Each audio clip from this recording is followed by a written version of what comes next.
Yeah, I mean, I got a one-page letter that kind of lays this out for the challenger. That I'm happy to share and get feedback on the messaging. Oh, yay. Okay. Um, so these will be broken out. They'll be tweaked slightly to depending on whether you're writing to a Republican or a Democrat, challenger, an incumbent, or whatever. Again, to make it more relevant for them. But now that the primaries are over in some of our target states, this is what I've been putting together. Yeah, and anybody who's got any suggestions or feedback or anything, feel free to like jump in at the end of a paragraph or something and suggest tweaks if you want. So congratulations on winning your primary. I believe that if elected, you would fight tirelessly to improve the lives of your constituents. But what if you could win a major victory and transform our nation without fighting?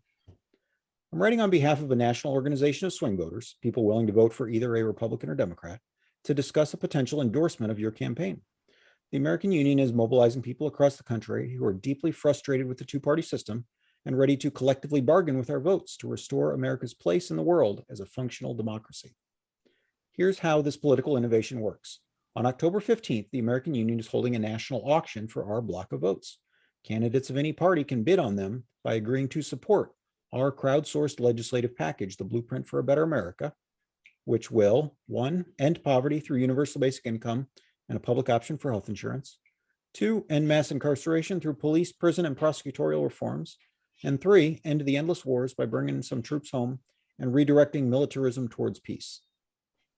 These interconnected issues were identified by Martin Luther King Jr. as the triple evils of poverty, racism, and militarism. The goal is to see this legislation land on the president's desk, and we will cast our votes together in order to advance that agenda. Accordingly, we're presenting this to you to ask for your help. Will you take up our demand that Congress end poverty, end mass incarceration, and end the endless wars? All right, so here's the gamification part. So to be clear, we are offering a preferred endorsement to sitting members of Congress if, and only if, they advance this legislation to the president by October 26th. As the challenger, you have an oversized voice to use against the incumbent, demanding that they act now, and if they refuse, promising to deliver these solutions for the people in your district. You can give hope to those who are losing faith in our democracy. If, and only if, you take up our demands by October 15th and the incumbent fails to meet them, you will be guaranteed our endorsement.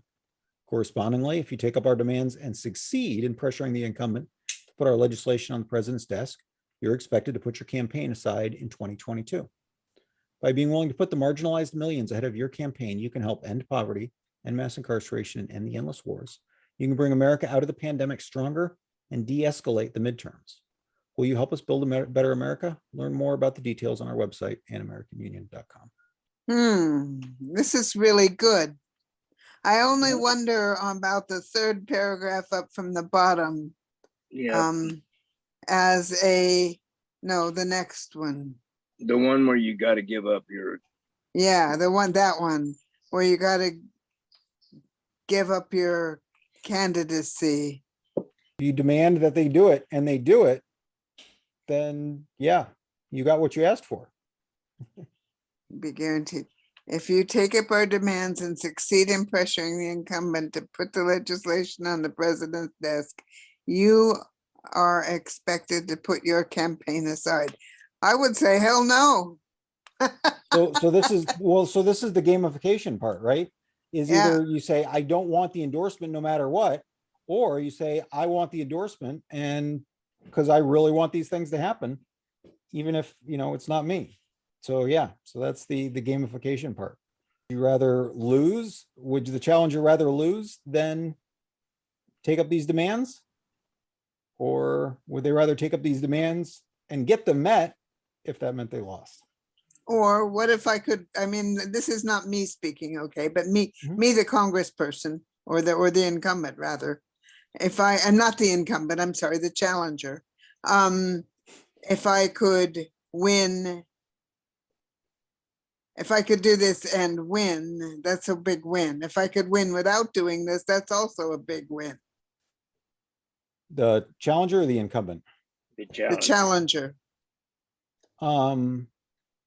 Yeah, it could be. For me, the selfish person who only cares about my career, okay? And well, and so that's why this is a moral crusade.